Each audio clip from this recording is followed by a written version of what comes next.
Hello friends, मैं यशवीन आपको स्वागत करती हूँ तक्षशिला ट्यूटोरियल्स के ऑनलाइन चैनल पर। तो दोस्तों, आज होगा लेक्चर 6.8। लेक्चर 6.7 में हमने क्या पढ़ा था? अनुलेखन के बारे में पढ़ा था, जिसे ट्रांसक्रिप्शन कहते हैं। ट्रांसक्रिप्शन या अनुलेखन होता क्या है? जब डीएनए से आरएनए बनता है तो उसे क्या कहते हैं? अनुलेखन कहते हैं। जैसे हमने डीएनए से डीएनए बनाया था तो उसको प्रतिकृति कहा था, वैसे ही जब हम डीएनए से आरएनए बनाते हैं तो उसको क्या कहते हैं? अनुलेखन कहते हैं, या उसको इंग्लिश में ट्रांसक्रिप्शन कहते हैं। तो दोस्तों, अनुलेखन कंप्लीट करने के बाद अब हमारा नेक्स्ट टॉपिक बनता है, जिसका नाम है आरएनए के प्रकार व अनुलेखन का प्रक्रम। ये देखने में एक टॉपिक लग रहा है, लेकिन हम इसको दो टॉपिक्स में पढ़ेंगे। सबसे पहले हम आरएनए के बारे में पढ़ेंगे और इसके प्रकार पढ़ेंगे कि आरएनए क्या होता है और इसके प्रकार क्या होते हैं, और फिर हम पढ़ेंगे अनुलेखन का प्रक्रम, मतलब अनुलेखन किस प्रकार से होता है, कैसे होता है। हमने इससे पहले जब आपको अनुलेखन पढ़ाया था तो उसमें हमने सिर्फ 3 चीज़ें आपको बताई थी। एक था प्रमोटर, स्ट्रक्चरल जीन और टर्मिनेटर। उन्नायक, जहाँ से टर्मिनेशन शुरू होता है, और फिर स्ट्रक्चरल जीन जिसको संरचनात्मक जीन कहते हैं, वो क्या होते हैं ये बताया था। और समापक, जहाँ पर कोडॉन समाप्त होते हैं या जो हमारे जीन होते हैं वो समाप्त होते हैं, उनके बारे में बताया था। लेकिन उसका प्रक्रम, किस प्रकार से, कहाँ से कौन सा आरएनए आता है, फिर किस आरएनए पे अनुलेखन की प्रोसेस होती है, कौन सा आरएनए बनता है, ये हम आपको पढ़ाएंगे आने वाले लेक्चर में, यानी कि 6.9 में, उसमें पढ़ाएंगे अनुलेखन का प्रक्रम। आज के लेक्चर में हम आपको सिर्फ आरएनए के बारे में पढ़ाएंगे कि आरएनए क्या होता है, ये कितने प्रकार का होता है, और इसका स्ट्रक्चर दिखाएंगे, जो कि बहुत ज़्यादा इंपॉर्टेंट है। क्वेश्चन पूछा जाता है बोर्ड में ये कि आरएनए क्या होता है, ये कहाँ मिलता है और इसके कितने प्रकार होते हैं। और इसका एक प्रकार होता है जिसको क्लोवर लीफ फॉर्मूला, जिसको क्लोवर लीफ डायग्राम कहते हैं, ठीक, वो बहुत ज़्यादा पूछा जाता है, टीआरएनए। उसके बारे में हम आपको इसी लेक्चर के अंत में बताएंगे। आज शुरू करते हैं आरएनए के बारे में, और सबसे पहले देखेंगे कि आरएनए मेन मिलता कहाँ है और वो क्या होता है। तो इसको हम पॉइंट वाइज पढ़ेंगे, एक एक पॉइंट करके इसको देखेंगे। सबसे पहले क्या हम पढ़ने जा रहे हैं? आरएनए के बारे में। आरएनए क्या होता है? सबसे पहला पॉइंट, आरएनए मुख्यतः कोशाद्रव्य। कोशाद्रव्य दोस्तों क्या होता है? ये सेल होती है कोशिका, ठीक, कोशाद्रव्य। कोशा मतलब हो गया क्या? कोशिका, और द्रव्य मतलब होता है उसके अंदर भरा हुआ लिक्विडी फ्लूइड, मतलब तरल द्रव्य, मतलब लिक्विड, ठीक। तो कोशाद्रव्य ये हो गई कोशिका, बीच में क्या होता है? केंद्रक, ठीक। ये तो सिंपल सी रचना है, और इसके अंदर एक फ्लूइड भरा होता है, एक तरल द्रव्य भरा होता है, जिसको क्या कहते हैं? कोशाद्रव्य, ठीक दोस्तों। आरएनए मुख्यतः कहाँ मिलता है? कोशाद्रव्य में पाया जाता है। समझ में आ गया ना कोशाद्रव्य क्या होता है? मतलब सेल के किसी भी भाग में क्या मिल जाएगा आपको? आरएनए मिल जाएगा। या संरचना में डीएनए के समान परंतु कुछ भिन्न होता है। जैसे कि हमने आपको बताया था, डीएनए आरएनए में ज्यादा कोई फर्क नहीं है। क्या फर्क है? थाइमिन और यूरेसिल का तो फर्क है। थाइमिन किस में होती है? डीएनए में होती है, और यूरेसिल किस में होता है? आरएनए में होता है। अभी वो आगे पॉइंट है, परंतु कुछ भिन्न होता है, जो कि निम्नवत है। अब ये जो आरएनए है वो डीएनए से किस प्रकार भिन्न है, ये पॉइंट्स नीचे लिखे। पहला पॉइंट है इसका, डीएनए में डीऑक्सीराइबोज शर्करा के स्थान पर राइबोज शर्करा मिलती है। दोस्तों, हम आपको डीएनए के बारे में जब पढ़ाया था तो उसमें कौन सी शर्करा पढ़ाई थी? डीऑक्सीराइबोज। डीऑक्सीराइबोज शर्करा क्यों बताई थी? क्योंकि उसमें एक ऑक्सीजन की कमी होती है, ये बात हमने आपको बताई थी। और आरएनए में कौन सी शर्करा मिलती है? शुगर मिलती है, राइबोज शर्करा मिलती है, ठीक। फिर नेक्स्ट पॉइंट है, इसके आधार पर इसका नाम क्या पड़ा? Ribo nucleic acid. राइबो मतलब क्या होता है? ये राइबोज शुगर से मिलके बनी है। और न्यूक्लिक एसिड क्योंकि ये न्यूक्लियस में पाया जाने वाला एक द्रव है, जो कि साइटोप्लाज्म में मिलता है, रखा गया है। फिर नेक्स्ट पॉइंट, डीएनए के N2 बेस, ठीक, N2 बेस याद है ना? N2 बेस यानी कि नाइट्रोजनी क्षार। थाइमीन टी, हम थाइमीन को किससे लिखते थे? टी। अब यहाँ पे लिखा है ATGC। दोस्तों, बहुत बार हम ये आपको बना के दिखा चुके हैं। थाइमीन, ये वाला है थाइमीन, ठीक। थाइमीन के स्थान पर आरएनए में N2 बेस क्या होता है, यूरेसिल होता है। तो मतलब ये वाला जो टेम्पलेट है, ये वाला जो स्थान है वो किसका है, डीएनए का है, ठीक। लेकिन अगर हम थाइमीन की जगह पे यहाँ पे यूरेसिल रख दें, यू रख दे, यूरेसिल रख दे, तो क्या ये डीएनए है, नहीं, ये क्या हो बन जाएगा, आरएनए, ठीक दोस्तों। तो ये वाला पॉइंट हमसे क्या कहते हैं, डीएनए के N2 बेस थाइमीन, डीएनए में क्या होता है, थाइमीन होता है, के स्थान पर आरएनए में क्या मिलता है हमें, N2 बेस यूरेसिल। यूरेसिल मतलब यू पाया जाता है। ये देखिए ये आरएनए का क्या है, स्ट्रक्चर है। फिर नेक्स्ट पॉइंट में देखिए क्या लिखा है, आरएनए एकल सूत्री न्यूक्लियोटाइड श्रृंखला है। अब इसका क्या मतलब है, ये एक नई चीज आज आपको पता चलेगी। डीएनए, डीएनए क्या है, एक डबल स्ट्रैंडेड है। डबल स्ट्रैंडेड मतलब एक ये स्ट्रैंड और एक ये स्ट्रैंड, मतलब द्विसूत्रण है, एक ये इसका सूत्र है और ये एक इसका सूत्र है। लेकिन जो आरएनए होता है, आरएनए एकल सूत्री है। एकल मतलब क्या होता है दोस्तों, एक, तो ये तो डीएनए है और ये आरएनए है। आरएनए में क्या होता है, सिर्फ एक स्ट्रैंड होता है, दो स्ट्रैंड नहीं होते, दो स्ट्रैंड डीएनए में होते हैं, ठीक दोस्तों, सिंगल स्ट्रैंडेड होता है। अगर हम इसको यू कर देंगे तो ये डीएनए बन जाएगा, लेकिन अगर हम इसको कुछ इस प्रकार से कर देंगे तो ये आरएनए है, ठीक। और ये पूरा ऐसा नहीं, ये एस बना हुआ है, ये बहुत लंबा भी हो सकता है, ठीक। इस प्रकार का ये डीएनए होता है। डीएनए हमेशा डबल स्ट्रैंडेड होते हैं और कॉइल होते हैं, कॉइल मतलब घूमे हुए होते हैं, कुंडलित होते हैं। और जो आरएनए होता है वो सिंगल स्ट्रैंडेड होता है। सिंगल स्ट्रैंडेड मतलब उसमें कितने सूत्र मिलते हैं, केवल एक सूत्र मिलता है, जबकि डीएनए में कितने सूत्र मिलते हैं, दो सूत्र मिलते हैं। ये एक खास बात थी जो अभी नई नई हमने आपको बताई कि आरएनए क्या है, एकल सूत्री न्यूक्लियोटाइड श्रृंखला होती है। श्रृंखला देखिए ये एक चेन है, श्रृंखला है। न्यूक्लियोटाइड, अरे ये वाले न्यूक्लियोटाइड हैं, तीन चीजों से मिलके बनते हैं, पेंटोज शुगर, N2 बेस और फॉस्फेट ग्रुप। ये सब आपको आरएनए में भी मिलेगा, बस आरएनए में N2 बेस में क्या होता है, बस यूरेसिल होता है, ठीक। एकल सूत्री होती है, सिर्फ एक सूत्र होता है। ये हो गया आपका आरएनए, और ये क्या है, देखने से ही पता चल रहा है हमको कि ये क्या है, डीएनए है। फिर आगे बढ़ते हैं अपना नेक्स्ट पॉइंट, आरएनए में यूरेसिल, ठीक। यूरेसिल सब इस नाम से वाकिफ है। यूरेसिल क्या होता है, नाइट्रोजनी क्षार होता है। किसमें होता है, आरएनए में होता है। आरएनए में यूरेसिल N2 बेस मिलने के कारण या डीएनए से कम स्थायी या अनस्टेबल होता है। अब ये बात भी हम आपको बता चुके हैं, डीएनए और आरएनए में मेन स्टेबल मतलब स्थायी कौन होता है, डीएनए होता है। डीएनए क्यों होता है, क्योंकि उसमें थाइमीन मिलता है, और यूरेसिल किसमें मिलता है, आरएनए में मिलता है, जिस वजह से आरएनए कम स्टेबल होता है या अनस्टेबल होता है। अनस्टेबल मतलब अस्थायी होता है, वो पूरी तरीके से स्टेबल नहीं होता है।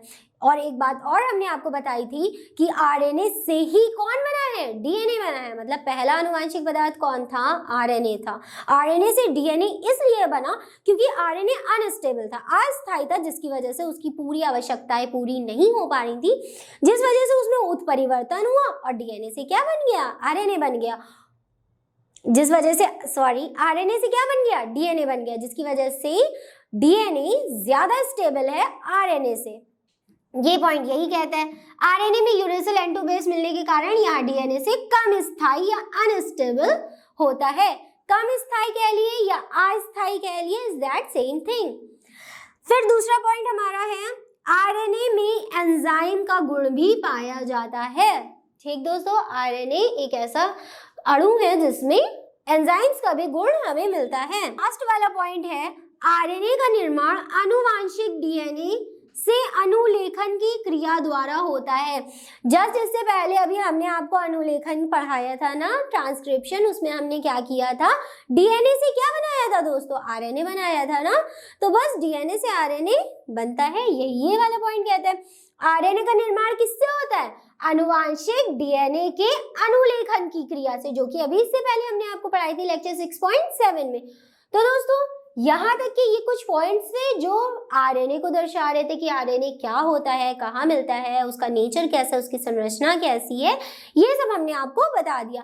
अब मेन बचता है प्रकार, जो कि हमारा टॉपिक भी है, आरएनए के प्रकार। बहुत ज़रूरी है, आपको पता होना चाहिए कि कितने प्रकार के आरएनए होते हैं और वो फर्दर क्या क्या काम करते हैं। तो चलिए दोस्तों, अब देखते हैं आरएनए के प्रकार। तो दोस्तों, अब हम पढ़ेंगे आरएनए के प्रकार कि आरएनए कितने प्रकार का होता है। तो आरएनए नॉर्मली बेसिकली देखा जाए तो 2 प्रकार का होता है। आरएनए के प्रकार, द टाइप्स ऑफ आरएनए, एक होता है अनुवांशिक आरएनए और एक होता है non genetic RNA. One is genetic RNA and the other one is non genetic RNA. इसके नाम से क्या समझ में आता है, एक होगा जो अनुवांशिक आरएनए होगा और एक होगा जो अनुवांशिक आरएनए नहीं होगा। अनुवांशिक आरएनए के बारे में हमने आपको बताया था कि कुछ वायरसेस में कुछ विषाणु ऐसे होते हैं जिनमें डीएनए नहीं मिलता है, लेकिन जो वायरस होते हैं, जो विषाणु होते हैं, उनके पास खुद की कोशिका होती है, तो उसमें डीएनए होना जरूरी है या डीएनए जैसा कोई होना जरूरी है। तो डीएनए आरएनए में ज्यादा तो फर्क नहीं है, बस अनस्टेबिलिटी का फर्क है यूरेसिल की वजह से कि वो कम स्थायी होता है, जिसकी वजह से जो आनुवांशिक आरएनए होता है वो कुछ वायरसेस में मिलता है, जैसे बैक्टीरियोफेज है, क्यूबेटा और बैक्टीरियोफेज है, और टोबैको मोज़ैक में मिलता है, टोबैको मोज़ैक वायरस में मिलता है। बहुत सारे वायरसेस ऐसे हैं जिसमें डीएनए नहीं मिलता है, डीएनए के बिहाफ में क्या मिलता है, आरएनए मिलता है देखने को। तो दोस्तों, एक तो वो आरएनए हो गया और एक हो गया दूसरा आरएनए जिसको कहते हैं नॉन जेनेटिक आरएनए। अब नॉन जेनेटिक आरएनए 3 प्रकार के होते हैं। ये वाला कंप्लीट हो गया ना। अनुवांशिक आरएनए क्या होते हैं, ये वायरसेस में पाए जाते हैं, जैसे टोबैको मोज़ैक वायरस है और रियो वायरस होता है, उन सब में आरएनए पाया जाता है एज अ अनुवांशिक पदार्थ। नॉन जेनेटिक आरएनए ये अनुवांशिक नहीं होते हैं, ये होता है एमआरएनए, जिनके बारे में मेनली हमें पढ़ना है। एक होता है आरआरएनए और एक होता है टीआरएनए। एमआरएनए को मैसेंजर आरएनए कहते हैं, आरआरएनए को राइबोसोमल आरएनए कहते हैं और टीआरएनए को ट्रांसफर आरएनए कहते हैं। तो अब हमने अनुवांशिक आरएनए के बारे में पढ़ लिया, द जेनेटिक आरएनए के बारे में पढ़ लिया। अब हमें पढ़ना है नॉन जेनेटिक आरएनए, जो कि मेन है, जिनके बारे में अब हमें आगे के लेक्चर्स में पढ़ना ही पढ़ना है। ये हमें हमेशा मिलेंगे आगे के लेक्चर्स में, इसीलिए हम शुरुआत के लेक्चर में इनको पढ़ा देते हैं ताकि आपको समझ में आए। जब हम आगे पढ़ाए तो आपको समझ में आए कि ये एमआरएनए, आरआरएनए और टीआरएनए है क्या। तो देखिए, सबसे पहले हम पढ़ेंगे कि एमआरएनए क्या होता है, फिर उसके बाद आरआरएनए को पढ़ेंगे और उसके बाद टीआरएनए को। दोस्तों, जैसे इन आरएनए के नाम है वैसे ही सेम उसका काम है, इसमें ज्यादा दिमाग लगाने की जरूरत नहीं है। सिंपल से छोटे छोटे से पॉइंट है, बस इन्हीं को आपको ध्यान में रखना है। सबसे पहले हम पढ़ेंगे संदेश वाहक आरएनए, इसको एमआरएनए बोलते हैं और इंग्लिश में इसको मैसेंजर आरएनए बोलते हैं। अब देखिए, मैसेंजर क्या वर्क करेगा, संदेश वाहक, तो कोई संदेश होगा ना इसके पास, तो बस जैसा इसका नाम वैसे ही इसका काम।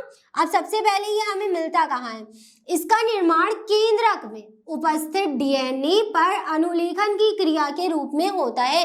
जैसे कि हम पढ़ चुके हैं, डीएनए से आरएनए में क्या होता है, अनुलेखन की क्रिया होती है और उस अनुलेखन की क्रिया में क्या बनता है, आरएनए बनता है। कौन सा आरएनए बनता है दोस्तों, संदेशवाहक आरएनए। संदेशवाहक मतलब मैसेंजर आरएनए, एमआरएनए। फिर दूसरा पॉइंट इसका है, ये कोशिका की कुल आरएनए का 3 to 5% होता है। बस एमआरएनए पूरी कोशिका में आरएनए, जितने भी आरएनए होते हैं उसका सिर्फ 3 to 5% होता है, बाकी का आरआरएनए और टीआरएनए होते हैं। सबसे कम पाया जाने वाला आरएनए है। फिर इसके बाद नेक्स्ट पॉइंट है हमारा, केंद्रक में डीएनए साँचे पर इसका निर्माण होता है। केंद्रक में कहाँ इसका निर्माण होता है, हमें ये पता है, अनुलेखन की क्रिया के फलस्वरूप एमआरएनए का निर्माण होता है, लेकिन कहाँ पर होता है, डीएनए साँचे पर इसका निर्माण होता है। फिर इसका कार्य क्या है, अब देखिए इसका नाम क्या है, संदेश वाहक आरएनए। मतलब ये क्या करेगा, कोई संदेश लेके जाएगा और ये बना कहाँ है, डीएनए पे बना है, केंद्रक में बना है, तो ये केंद्रक से बाहर निकल जाएगा। एमआरएनए अणु केंद्रक से बाहर, ठीक, केंद्रक से बाहर कोशिका में आ जाता है। कब आ जाएगा? जब mRNA DNA में बन जाएगा, केंद्रक में बन जाएगा, उसके बाद ये केंद्रक से बाहर आ जाएगा। और केंद्रक के बाहर दोस्तों क्या है? कोशाद्रव्य तो भरा है पूरे में, तो कोशाद्रव्य में आ जाता है। फिर उसके बाद यहाँ केंद्रक से आदेश लेकर, ठीक, आदेश लेकर राइबोसोम पर विभिन्न प्रकार की प्रोटीन बनाता है। अब ये राइबोसोम, दोस्तों राइबोसोम के बारे में तो आपको पता ही होगा कि राइबोसोम एक मेन वर्क करता है, इसका एक मेन काम होता है प्रोटीन बनाने का। हमारी पूरे शरीर में जितनी भी प्रोटीन होती है उसका निर्माण कौन करता है? राइबोसोम। लेकिन राइबोसोम अकेले इस चीज का निर्माण नहीं कर सकता है, क्योंकि हमने आपको बताया था कि प्रोटीन ही पे तो हमारे पूरे शरीर का स्ट्रक्चर, हमारे पूरे शरीर की रचना निर्भर करती है। तो राइबोसोम क्या करता है? राइबोसोम प्रोटीन बनाता तो है, लेकिन ये क्या प्रोटीन बनाए, कैसी प्रोटीन बनाए, उसको प्रेरित करते हैं आरएनए। ठीक, फिर चाहे वो mRNA हो, वो tRNA हो या वो rRNA हो, सारे आरएनए इस राइबोसोम को प्रेरित करते हैं कि तुम ऐसी प्रोटीन बनाओ। अब देखिए किचन है, किचन में जब तक कि सामान नहीं होगा तो किचन में कौन खाना बना पाएगा? ऐसे ही होता है राइबोसोम। राइबोसोम एक किचन है, प्रोटीन बनाने का एक किचन है, लेकिन जब तक किचन में सामान ही नहीं लाके देंगे तो खाना कैसे बनेगा? तो ये mRNA, tRNA और राइबोसोमल rRNA ये सब उसको प्रोटीन के तत्व ला के देते हैं। जब वो ला के देते हैं तो राइबोसोम क्या करता है? उससे प्रोटीन बना लेता है, खाना नहीं प्रोटीन बना लेता है। तो चलिए दोस्तों, ये वाला क्या था? mRNA is also known as the messenger RNA, और इसको हिंदी में क्या कहते हैं? संदेश वाहक आरएनए। और संदेश वाहक आरएनए क्या करता है? संदेश लेके आता है ताकि राइबोसोम क्या करे? प्रोटीन बना दे। तो दोस्तों mRNA यहाँ पे कंप्लीट होता है। इसके बाद हम पढ़ेंगे rRNA के बारे में। अब हम हमारा लास्ट आरएनए पढ़ते हैं जिसका नाम है स्थानांतरण आरएनए, जिसको tRNA भी बोलते हैं। अब इसका पहला पॉइंट है, या कोशिका का कुल आरएनए का 15 to 18% होता है। मतलब 80% कौन सा आरएनए मिल रहा था? राइबोसोमल आरएनए मिल रहा था। फिर उसके बाद कौन सा आरएनए हमें मिला? mRNA जो कि सिर्फ 3 to 5% था, और उसके बाद क्या है? tRNA जिसकी संख्या कितनी है? 15 to 18% होती है। फिर आगे या कोशाद्रव्य में पाया जाता है, ये भी हमें कहाँ मिलेगा? सेल के साइटोप्लाज्म में मिलेगा। और तीसरा पॉइंट, यहाँ सबसे छोटा व घुलनशील अणु होता है। ये वाले का जो, ये अणु का जो स्ट्रक्चर होता है वो सबसे छोटा होता है, जिसकी वजह से ये घुलनशील भी होता है। ये विलय आरएनए अणु भी कहते हैं। फिर इसका निर्माण केंद्रक में डीएनए साँचे पर होता है, जो कि तीनों आरएनए का होता है। tRNA का भी निर्माण डीएनए के अंदर होता है, डीएनए से होता है केंद्रक के अंदर, और सारे तीनों का कहाँ मिलता है हमें? केंद्रक में डीएनए के टेम्पलेट पर, मतलब उसके साँचे पर।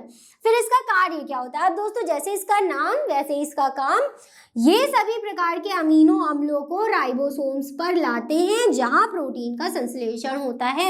अमीनो अम्ल दोस्तों आपको पता ही होगा, अमीनो अम्ल क्या होता है? जैसे बूंद बूंद से सागर बना है, वैसे अमीनो अम्ल से मिलके क्या बना होता है? प्रोटीन बना होता है।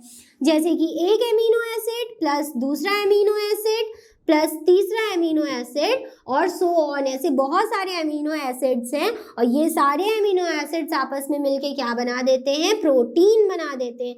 तो दोस्तों हमारा पूरा शरीर किससे मिलके बना होता है? प्रोटीन ही से तो मिलके बना होता है। अब प्रोटीन कैसे बनती है? जब बहुत सारे अमीनो एसिड आपस में मिलते हैं तो प्रोटीन बनती है। और ये tRNA क्या काम करता है? ये सभी प्रकार के अमीनो अम्लों जहां प्रोटीन का संश्लेषण होता है, उसके बाद क्या होता है? इसमें प्रोटीन का संश्लेषण हो जाता है। तो दोस्तों किस प्रकार से ये काम हुआ? सबसे पहले mRNA ने क्या किया? केंद्रक में डीएनए के जितने कोडॉन्स थे उनको पढ़ लिया। मैसेंजर आरएनए का काम क्या था? उसने मैसेज ले लिया। फिर tRNA आया, tRNA का क्या काम था? उसने इन सभी मैसेजेस को लेके कहाँ गया? राइबोसोम के पास गया, राइबोसोम आरएनए के पास गया। राइबोसोमल आरएनए मतलब rRNA ने क्या किया? इन सभी को पढ़ा और इसके हिसाब से प्रोटीन बना दी। तभी तो कहते हैं, हमने आपको वंशागति में क्या पढ़ाया था? जिस प्रकार के जीन प्रोटीन बनाते हैं उसी प्रकार का हमारा स्ट्रक्चर होता है, उसी प्रकार के हमारे लक्षण होते हैं। तो देखिए, लक्षण के बनने के लिए जो सामान था वो आया कहाँ से? डीएनए ही से तो आया। तो डीएनए इज आनुवांशिक पदार्थ, ये हम आपको बता चुके हैं। तो उसी से आए सारे कोडॉन्स जो कि एमआरएनए पर पढ़े, उसके बाद उसने टीआरएनए को दिए। ट्रांसफर आरएनए स्थानांतरण आरएनए है, तो ये क्या काम करेगा? एक जगह से दूसरी जगह उसको स्थानांतरित कर देगा। मतलब केंद्रक से उसको कहाँ ले गया दोस्तों? आरआरएनए के पास। एमआरएनए से कहाँ ले गया? आरआरएनए के पास। आरआरएनए ने क्या किया? इन सबको देखा और उसके बाद क्या किया? प्रोटीन बना दी।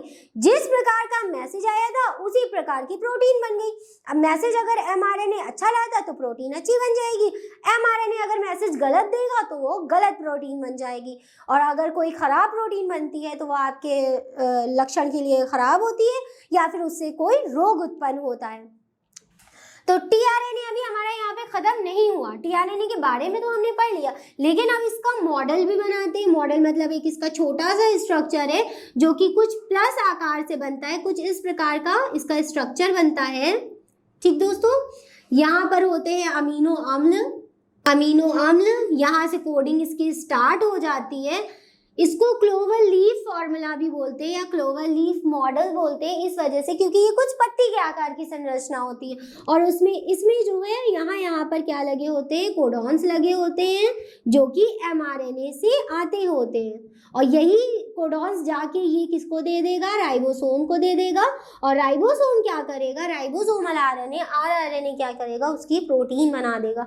तो दोस्तों ये वाला मॉडल, ये वाला स्ट्रक्चर जो है किसका है? टीआरएनए का है। ये कौन सा स्ट्रक्चर है? Clover leaf. क्लोवर लीफ क्यों? क्योंकि ये एक पत्ती के आकार की, एक क्लोवर की पत्ती के आकार की संरचना है, इसीलिए इसको क्लोवर लीफ डायग्राम बोलते हैं। तो दोस्तों यहाँ पे हमारा जो लेक्चर है वो यहीं पे कंप्लीट होता है। तो दोस्तों आज के लेक्चर के लिए बस इतना ही। मिलते हैं अपनी नेक्स्ट क्लास में। Thank you.